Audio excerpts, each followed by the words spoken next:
सीतापुर जिले के पल्हापुर गांव में हुए सामूहिक हत्याकांड का खुलासा बृहस्पतिवार को पुलिस ने कर दिया।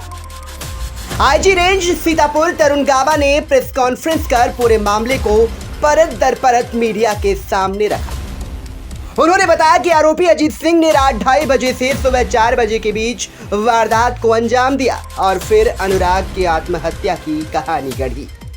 अजीत ने बयां की थी हत्याकांड की पूरी कहानी। हत्याकांड को अंजाम देने वाले अजीत सिंह ने पुलिस की पूछताछ में उस रात की अपनी क्रूरता की पूरी कहानी बयां की थी।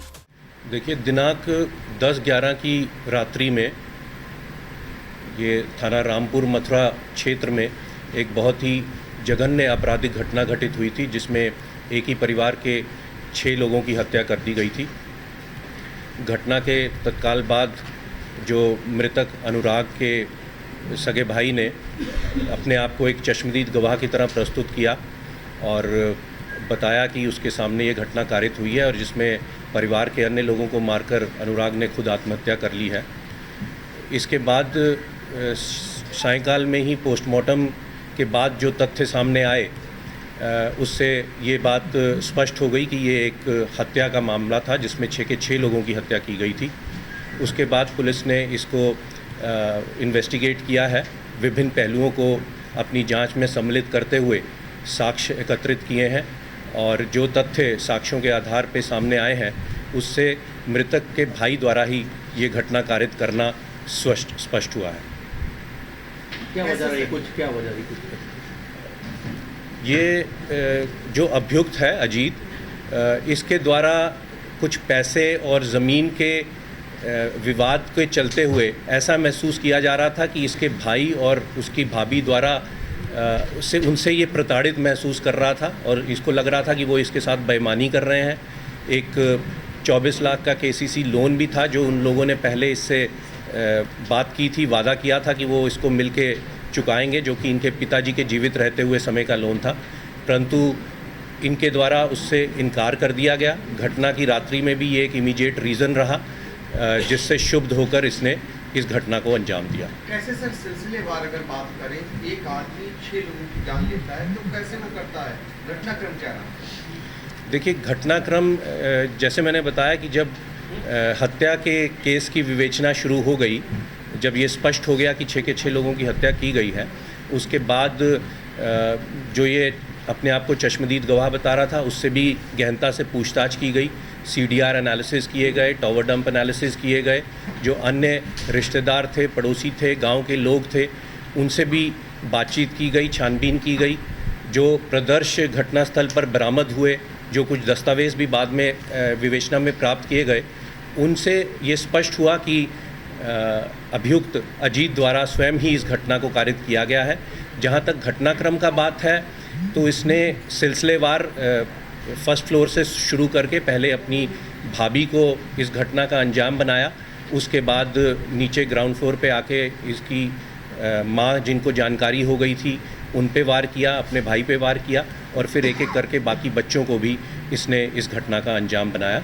जो विस्तृत इसके बयान हैं उनकी हमने सत्यापन अन्य जो साक्ष्य हैं उनके आधार पे करा लिए हैं और तदनुसार हम आगे विधिक कार्रवाई कर रहे हैं। सबको मारने के लिए पहले से प्लान अपना एक दिन बना लिया था या फिर कोई साक्ष्य न बचे इसलिए मार दिया सब कुछ? देखिए, ये पूर्व में ही अपने भाई और ख़ासकर अपनी भाभी से प्रताड़ित महसूस कर रहा था। इसको लगता था कि भाभी भी हैं जो वो भाई को सही निर्णय नहीं लेने दे रही और इसके खिलाफ वो लोग जा रहे हैं। तो इसका जो अब तक विवेचना हुई है इससे ऐसा लग रहा है कि ये अपने भाई और भाभी को इस घटना का अंजाम बनाना चाहता था, परंतु बाकी लोग जो कि घटना के बारे में जान गए तो इस कारण से उसको उनके खिलाफ भी इसने ये घटना कारित की। सर, ये माँ को किस चीज़ से मारा है?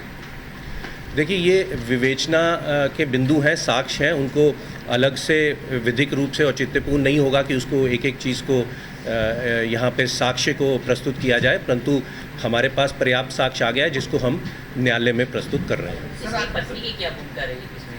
क्या कुछ ऐसी भूमिका भी? देखिए, इसकी पत्नी और अन्य रिश्तेदारों उन सबकी भूमिका के संबंध में गहराई से छानबीन की गई थी, जांच की गई थी। उनकी लोकेशंस क्या रही हैं, क्या उनकी वार्ता हुई है, क्या जानकारी उनको थी, उस संबंध में विस्तृत विवेचना की गई है, परंतु अब तक की विवेचना से किसी अन्य रिश्तेदार का इसमें रोल नहीं आया है। और कितनी जांच में कितने लोग और लोग शामिल हैं? एक ही के द्वारा घटना की गई कि और लोग इसमें शामिल हैं?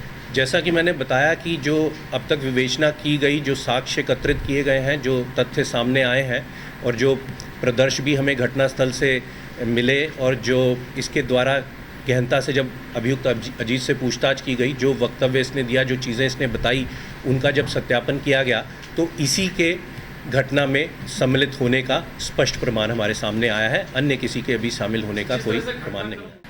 एक तमंचे का प्रयोग किया गया है और जो साक्ष्य घटनास्थल से मिले हैं उससे मैंने जैसे बताया कि अभियुक्त अजीत के सम्मिलित होने का पूर्णता साक्ष्य के आधार पर स्पष्ट हो रहा है। तमाम ऐसे अनसुलझे सवाल हैं जो इस खुलासे में जो है सब प्रश्न लगा रहे हैं कि क्या एक जो जिसके भी कुछ दिन पहले बाईपास सर्जरी हुई हो और जिसको डॉक्टर के बताया जाता है कि उसे मतलब शोरगुल से अलग रहने उसको आराम मिलना चाहिए, तो क्या वो ऐसा एक हार्ट पेशेंट जो सर्जरी जिसके लिए वो 6 घटनाओं में शामिल हो सकता है और वो भी वेपन से हम अंजाम दिया?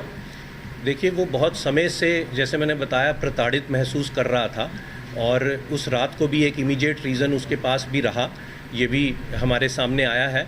और जो भी एविडेंसेस घटनास्थल से प्राप्त हुई और जो और छानबीन की गई उससे मैंने बताया कि पर्याप्त साक्ष्य हमारे पास हुए कि उसके द्वारा ये घटना को कारित किया गया। ये अवैध असलाह जो इसमें प्रयोग किया गया उसके द्वारा, ये इसके संबंध में कुछ आपने जानकारी ली, कहाँ से उसके पास आया? हाँ, उसके बारे में छानबीन की गई है। वो उसके पास घर में पहले से मौजूद था जिसकी जानकारी उसके द्वारा दी गई है और अभी विवेचना प्रचलित है। अभी अन्य बिंदुओं पे और भी छानबीन की जाए। आखिरी सवाल, कितनी टीमों ने कितने घंटे तक ये जांच कर निष्कर्ष निकाला है? देखिए, ये 10-11 की रात्रि में घटना कारित की गई थी जिसकी सूचना पुलिस को 11 सुबह प्राप्त हुई थी और फिर सायंकाल तक पोस्टमार्टम होते हुए और देर रात्रि में रिपोर्ट आते हुए स्पष्ट हो गया था कि ये हत्या की एक घटना है। और इसके बाद पिछले 5 दिनों में विभिन्न टीमें इसमें सम्मिलित रही हैं। सर्विलांस टीम, एसओजी टीम, थाने की टीम, स्पेशलाइज्ड टीम जो विशेषज्ञों की थी, उन सब लोगों ने इसमें अपना योगदान दिया। सीन भी रिक्रिएट कराया गया और सभी साक्ष्य एकत्रित करके ये तथ्य सामने आए हैं जिसके अनुसार आगे की विधिक कार्रवाई की जा रही है। पोस्टमार्टम रिपोर्ट आ जाने के बाद और उससे पहले मौका वारदात पर कुल कितने कार्ट्रिजेस मिले हैं? पोस्टमार्टम हो जाने के बाद जो रिकवर माल पोटली में आया या मौके पे मिले, कितने हैं कुल कार्ट्रिजेस, कितने मिले? देखिए, जो प्रेस नोट में आपको ये डिटेल्स दे दी हैं, इसमें 4 खोखे जो हैं वो घटनास्थल के विभिन्न स्थानों से मिले थे और साथ ही में एक खोखा जो कि तमंचे के अंदर फंसा हुआ था वो प्राप्त हुआ है। नहीं, पोस्टमार्टम क्या बॉडी में कोई भी कार्ट्रिजेस नहीं मिले? जो कोई भी ऐसा बॉडी में एंट्री और एग्जिट वुंड्स हैं। एग्जिट वुंड से बुलेट निकल चुकी थी बॉडी से। कोई फंसी हुई गोली नहीं मिली बॉडी में? नहीं, फंसी हुई गोली जहाँ तक मैं जान रहा हूँ उसमें एक है, एक गोली है जो कि हाँ, मृतक अनुराग है उसके बॉडी में पाई गई। उसने बताया कि सबसे पहले अपनी भाभी के सीने में गोली मारी थी। गोली की आवाज सुनकर जब उसकी मां सावित्री पहुंची तो उन पर हथौड़े से वार कर घायल कर दिया था। उसके बाद अनुराग व उसके 3 बच्चों को मौत के घाट उतारा। कुछ ही देर घायल मां के पास बैठा रहा, फिर अचानक उनका सिर पूंछ दिया था।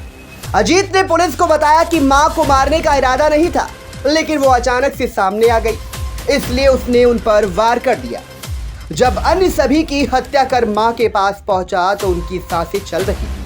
अजीत ने यह भी दावा किया कि मां ने कहा था कि वो वहां से चला जाए। अजीत का कहना था कि उस पर सनक चढ़ी थी, कुछ समझ नहीं आ रहा था। ऐसा लगा कि अगर मां जिंदा रहेगी तो वो कैसे उनका सामना करेगा। ये सोचते ही अजीत ने मां सावित्री पर कई वार कर दिए। अब तक की जांच में अजीत की ही भूमिका पुलिस ने अजीत के अलावा उसके कई रिश्तेदार व परिचितों की भूमिका खंगाली है। सभी मोबाइल नंबर की कॉल डिटेल खंगाली और लोकेशन देखी। पुलिस सूत्रों के मुताबिक अब तक की जांच में किसी अन्य की वारदात में भूमिका नहीं पाई गई। अकेला अजीत ने पूरी वारदात को अंजाम दिया। खुलासे के दौरान अजीत तरुण गाबा के साथ पुलिस अधीक्षक चक्रेश मिश्रा ने भी पुलिस लाइन में पूरी जानकारी दी। वीटीवी न्यूज के लिए विशाल सिंह के साथ नितिन प्रकाश की रिपोर्ट।